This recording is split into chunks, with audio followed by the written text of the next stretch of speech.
Hey everybody, welcome to Average Guy Opinions. I'm your average guy, John Corelli, on location in Estes Park, Colorado. I gave you a two-parter last times. My last two times are two-parters about my best friend in the world, Troy Hunt, and we are here in Estes Park, and I'm doing a video while he's up taking a shower.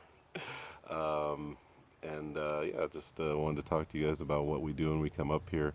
It's kind of funny. We're still, we are very, very middle-aged. So sometimes we act like we're kids. Sometimes we act like we're old men.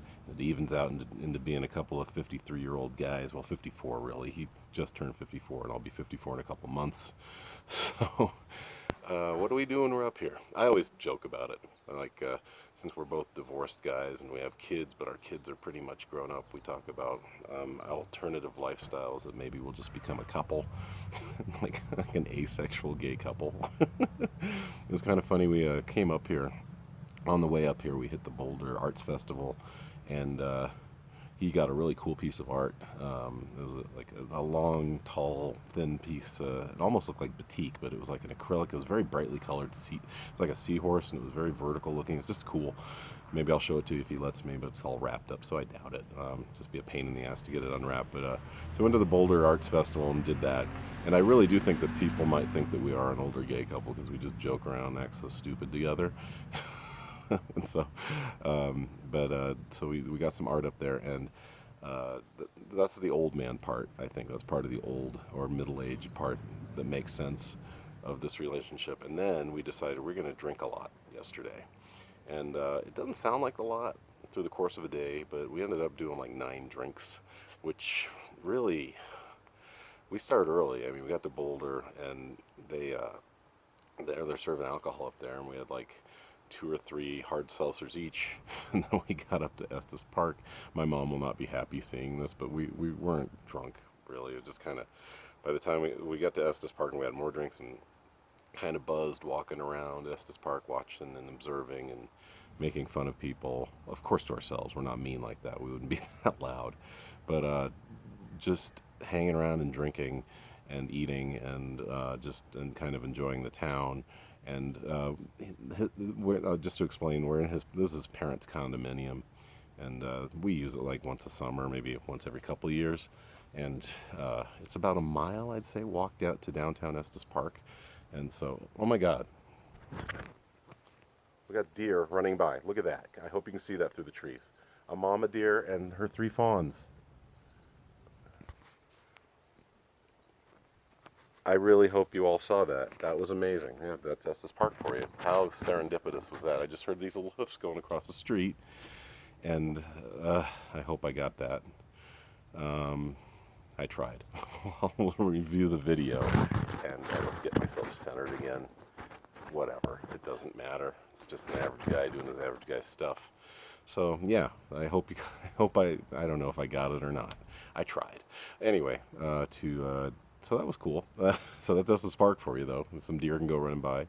Once in a while, you may hear a golf ball get hit with an iron with a driver, because we're like within a couple hundred feet of a teeing off spot. I don't know which hole it is, but there's a golf course right there. But like I was saying, his parents own this place, and we come up here every couple years. Maybe we try for every year because it's just fun to hang out and get away from Denver. It's quite a luxury and a little white privilege for us. We talk about that. Talk a lot about our parents this time. Just how unhappy our fathers are. My stepdad's actually, out of the 3 fathers we have, my stepdad's probably the happiest. Our biological fathers seem really unhappy. We were just talking a lot about that and just how they complain a lot, and when it comes to like political discussions, we can't even have it anymore. And both of us, like that, we bring up Black Lives Matter, they just have this knee-jerk reaction against it, and we've just both taken the policy of bye, just walking away. Troy was saying, sorry, car went by. Troy was saying if politics even start coming up, he's just like, nope, we're done with this conversation. Just the other day when I was helping my father clean his house, as many of you guys have been following the videos, like I did a 5-parter on that. He just puts on Fox News. Like Logan is watching something enjoyable, and he's just like, nope, my turn. Puts on Fox News, and I just get up and go, that's my cue to leave, and I just wait. I go to the porch, And I go to the patio that's covered, thankfully, in this hot weather, and I just await further instructions. I go, Dad, when you're ready for me to do some work, just yell my name, because I'm not even gonna get into it anymore. Life is too short. So, uh, yeah. As for yesterday, man, drinking is not for old men. Okay, that was like I said, this is the young and the old coming together and meeting in the middle. So we did some of the middle-aged stuff, like walking around town and hitting the confectionery, or how we would say, the chocolate place. We always get chocolate. We both love chocolate. We try not to eat too much of it, but and we ate some garbage food and some good food, and we had a lot of drinks, like I said. But that's the young part, the drinks. Oh my God, I don't get it. I remember when you're in your 20s and you do that. Yesterday, after 9 beers, we had mixed drinks too. We had like I said, we had some hard seltzer, we had a few beers, and we did a shot of tequila, which was, ugh, I don't understand. I can't do that anymore. It was just like, oh, I thought I was going to throw up on contact. Um, and then, we got back here, and then we did the old thing. We played Scrabble the rest of the night. So it's like, we really did. It's like we did stuff that guys in their 20s do, and then we did stuff that guys in their 70s do, and that you average that, and it comes to what guys in their 50s do, and that's us. But um, we just played Scrabble this morning. We were thinking of going for a hike. We kind of got started late. That's part of the reason we got started late. I can't do the alcohol anymore. It kept me up all night. I mean, I never got super drunk, but I mean, I was so dehydrated, so dehydrated. I thought about it. At the end of the day, and this has made me come to a realization that I don't understand. It must be. Gave me a glimpse into what it must be like to be an alcoholic. It must be extremely difficult, because here's there's a little more detail than you probably want, but it's me, and that's what I give you guys sometimes. Okay, so yesterday I got up, took a walk, took like my 2 to 2.5 mile walk, took my shower, had my coffee, went to the bathroom, just took a leak, and waited for Troy, and we came up here. And then I realized it at the end of the day. We drank all day, ate too. I didn't go to the bathroom once until we got back to this condo, right like before I went to bed, maybe 10 or 11. That was the only other time I urinated. Twice. And you think about it, that's a lot of liquid, but that's how bad alcohol is for you. It didn't hydrate you. We know that. Everyone knows that alcohol dehydrates you.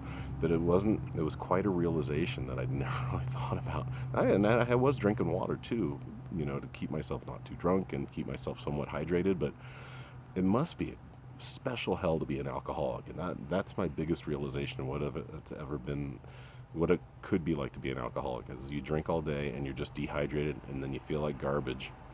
And then I couldn't sleep. I probably fell asleep around 2, and it was terrible. I just laid there. I had to get up and just get on my phone and screw around on there, and it was just brutal. So that was a growing experience for me, actually. We will not drink like that today, and I hope probably will never drink like that again. Honestly, it's not like we were stumbling drunk. We just, like I said, we got to cruising altitude. This is how I drink. You get a few, you get a little buzzed, and then you just keep it buzzed. Usually you do that. That's something you do at night, when you're at a dance club. Like I said, I don't do that anymore. But yesterday was a special occasion where, okay, we're going to cruising altitude at Estes Park, and we're going to keep it at cruising altitude for the rest of the day. Now, once again, Mom, sorry you have to hear this, but your son's not an alcoholic. This was just a vacation stupid thing. And we were walking, so that we weren't being irresponsible. We weren't driving around Estes Park like, we're just kind of just walking around being silly. But then, we came home, and like a couple of men, we played Scrabble. So it was coming together, middle age. And by the way, I know he might be able to hear me because the bathroom window's open. I've beaten him in 3 out of 4 games. He's not happy about it. Last time we came up here, he beat me in 5 out of 7 games. And so he's not happy that I've beaten him 3 out of 4 games so far. Just this morning we played over coffee, and I beat him by 1 point. I beat him 330 to 329. He was not pleased at all. But he's my best friend, and we have a lot of fun, and we give each other shit. That's what guys do.